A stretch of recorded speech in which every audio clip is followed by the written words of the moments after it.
بسم اللہ الرحمن الرحیم۔ معزز سامعین، اگر کوئی شخص مغرب کی جماعت میں دوسری رکعت میں جا کر ملا یا تیسری رکعت میں جا کر امام کے ساتھ ملا، اب جو اس کی ایک یا دو رکعتیں باقی رہ گئی ہیں وہ کس طرح پوری کرے گا؟ اکثر لوگ جو مغرب کی جماعت میں تیسری رکعت میں جا کر امام کے ساتھ ملتے ہیں وہ اپنی بقیہ نماز ادا کرنے میں بہت بڑی غلطی کرتے ہیں، جس کی وجہ سے ان کی نماز میں خرابی پیدا ہو جاتی ہے اور وہ ثواب سے محروم رہ جاتے ہیں۔ تو معزز سامعین، قاعدہ کلیہ یہ ہے کہ اگر کوئی شخص مغرب کی جماعت میں دوسری رکعت میں رکوع سے پہلے یا رکوع میں جا کر امام کے ساتھ ملا، یعنی اس نے دوسری رکعت کو امام کے ساتھ پا لیا، اب اس نے دو رکعتیں امام کے ساتھ ادا کی، اب جیسے ہی امام صاحب دوسری طرف سلام پھیرنے لگیں گے وہ شخص کھڑا ہو جائے گا۔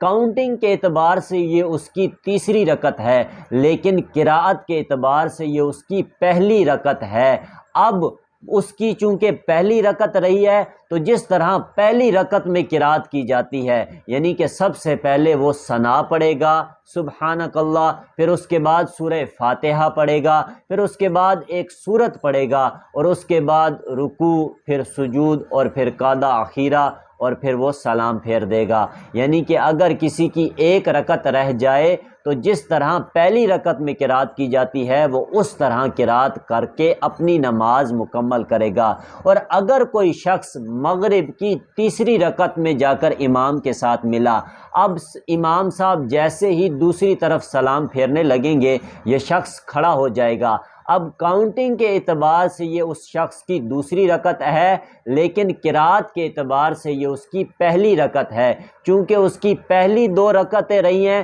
تو جس طرح پہلی دو رکعتوں میں قراءت کی جاتی ہے یہ اس طرح قراءت کرے گا۔ تو اب یہ کھڑا ہو کر پہلے ثنا پڑھے گا، پھر سورہ فاتحہ پڑھے گا، پھر کوئی سورت پڑھے گا، اس کے بعد رکوع، پھر سجدے کرے گا، اور سجدے کرنے کے بعد یہ تشہد میں بیٹھ جائے گا، کیونکہ قاعدہ کلیہ یہ ہے کہ دو رکعتوں کے بعد بیٹھنا واجب ہے اور یہ اس کی گنتی کے اعتبار سے دو رکعتیں مکمل ہوں گی، اس لیے وہ بیٹھ جائے گا، تشہد پڑھے گا۔ تشہد پڑھنے کے بعد پھر وہ شخص کھڑا ہو جائے گا، اور پھر گنتی کے اعتبار سے تو یہ اس کی تیسری رکعت ہے، لیکن قراءت کے اعتبار سے یہ اس کی دوسری رکعت ہے۔ تو جس طرح دوسری رکعت میں قراءت کی جاتی ہے وہ پہلے سورہ فاتحہ پڑھے گا، اس کے بعد سورت پڑھے گا، اور پھر رکوع، سجود، اور سجود کے بعد پھر قعدہ کرنے کے بعد سلام پھیر دے گا۔ تو مغرب کی نماز جو بقیہ رہ جائے اس کا مکمل کرنے کا صحیح طریقہ یہ ہے۔ ناظرین، مزید شرعی احکام جاننے کے لیے ہمارا چینل ضرور سبسکرائب کریں۔ واللہ اعلم بالصواب۔